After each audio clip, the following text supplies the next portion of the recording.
Now let's talk about Saudi Arabia. It is deepening ties with China. Today they've signed a deal to trade in their native currencies and sideline the US dollar. The deal is worth almost $7 billion and it's valid for 3 years.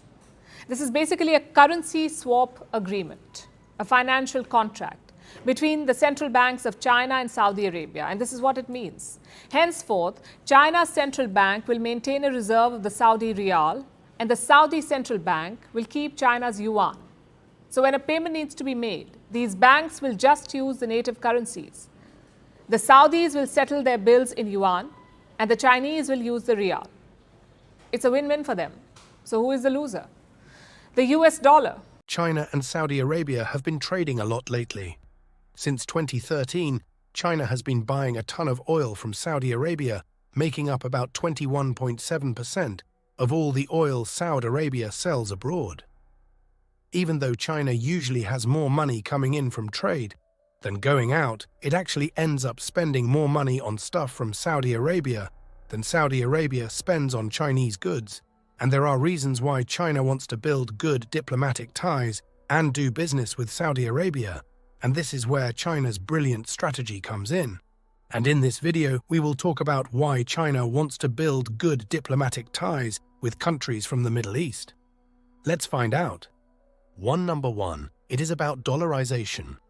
The petrodollar system has been a crucial aspect of the global economy.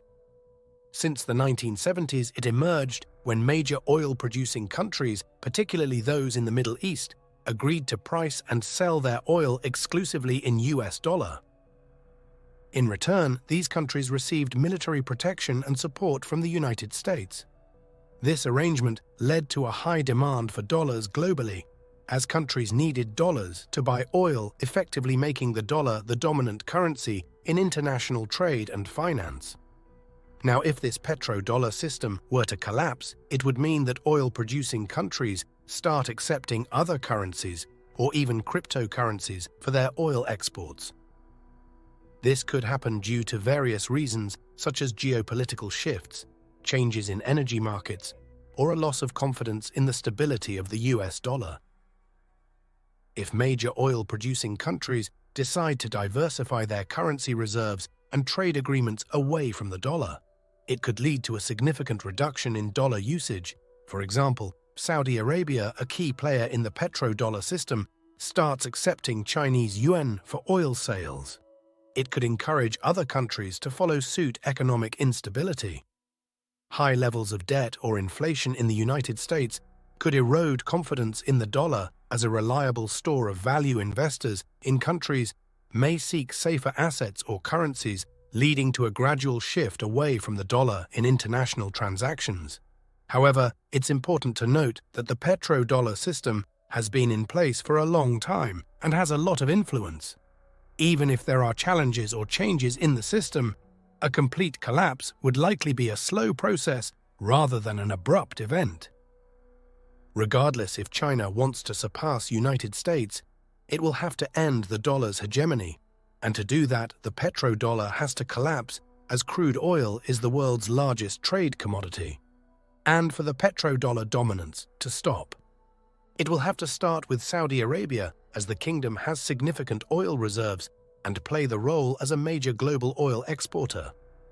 Number two, it is about becoming less dependent on the US dollar. Recently, China has been trying to make it easier to pay for oil from Saudi Arabia using Chinese renminbi instead of US dollars. This way, if there are any financial problems or sanctions, China can keep buying oil without as much trouble.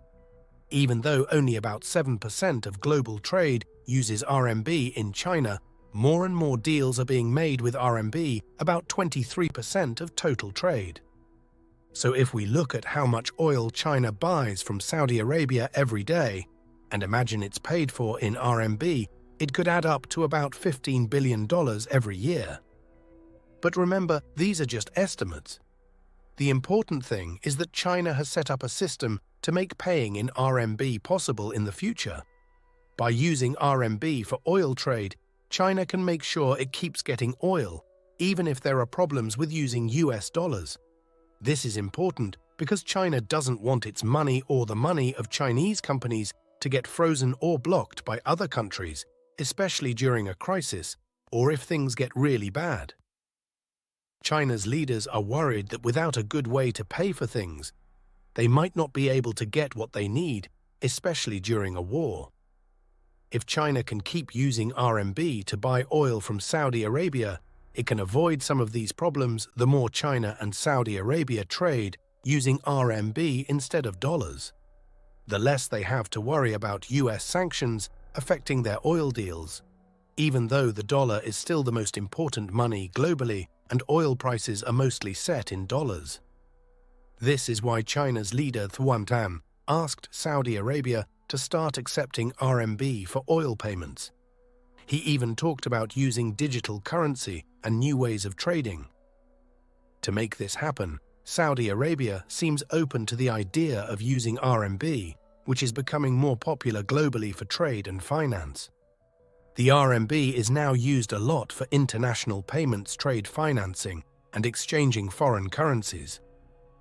The Chinese government has done a lot to make it easier to trade in RMB, like setting up banks in Saudi Arabia that can handle RMB and creating a commodities exchange where people can buy and sell oil in RMB. If Saudi Arabia starts getting paid in R&B for oil, they'll end up with a lot of RMB that they can use to buy things from China. For example, they might hire Chinese companies to build stuff like the new city project in the desert that Saudi Arabia is planning.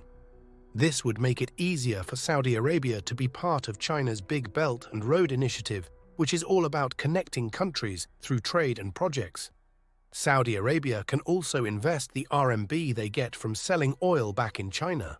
They're working on ways to do this more easily, like getting permission to invest directly in Chinese companies using RMB. Some big Saudi companies are already making deals in expanding in China, which could help both countries grow their economies together. In summary, China aims to reduce its dependence on the dollar and promote dollarization through its partnership with Saudi Arabia. Riyadh stands to gain by forging stronger ties with China, allowing for diversification without excessive reliance on the United States in the US dollar. What are your thoughts on this perspective? Feel free to share your comments below. If you enjoyed the video, show your support by liking it and subscribing to our channel for more engaging content like this one. Thanks for watching. Until next, stay tuned.